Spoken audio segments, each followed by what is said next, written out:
Guddida ilaalinta iyo dabagalka hantida ee Golaha Wakiilada Soomaaliland ayaa kulan la qaatay maamulka iyo xildhibaanada golaha deegaanka ee degmada Boorama. Kadib markii uu kulankaasi soo dhamaaday ayaa waxa warbaahinta si wada jir ah ula hadlay maayirka magaalada Boorama Maxamed Xuseen Meydhane iyo gudoomiyaha Guddida ilaalinta iyo dabagalka hantida ee Golaha Wakiilada Soomaaliland xildhibaan Maxamed Xirsi Cali. fadhigii oo laba bilood inuu ku qarsoomo ahayd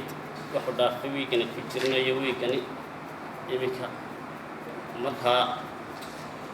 ciida ka bacda ayaan qaban doonaa Ilaahay ilaahdo wiigana waxaan daba soconay mashruuca degmada u danahay inaan wadada dhexda wax kaga qabanahay inuu ku soo guuleysanay Ilaahay ilaahdo wiigana iminka ciida markaan dhaaftan waan qabanayna kala fadhiga Ilaahay ilaahdo mar horaan din guddida dabagalka iyo hantida qaran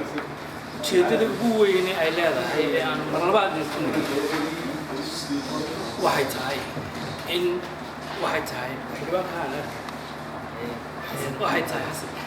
tahay in aan hubino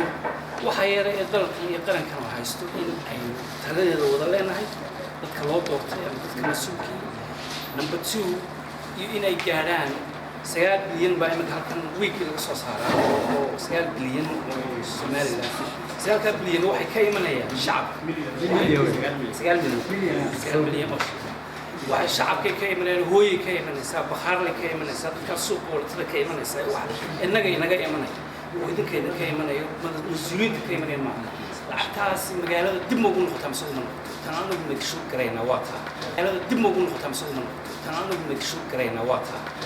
guddidana dibkeeda leedahay iyada laftigeeda hadda la sheego dibkeeda waxa way ishiyada way weynayaan haamaha wadanka arkay wax ka dhacay hayada guddidan baa keentay miisaaniyadda gobolada iyo dalka ma gaadhaan mise ma gaadho waa kulankayga hore ka jawaabto iyadana wadaadkiisa ay ka dhacay maayarada iyo gobolada u qaylinaya wadaadkiisa golaha deegaanka waxay 23 markaan soo dhignay ee ahayd inaan awoodaheeda adkana tana wadaadkiisa wixii iyadana ka tahay mar labaad Boorama waxaan noqotay meelaha aan istaanta ku soo qaadanay gurihiina deegaanka marka samples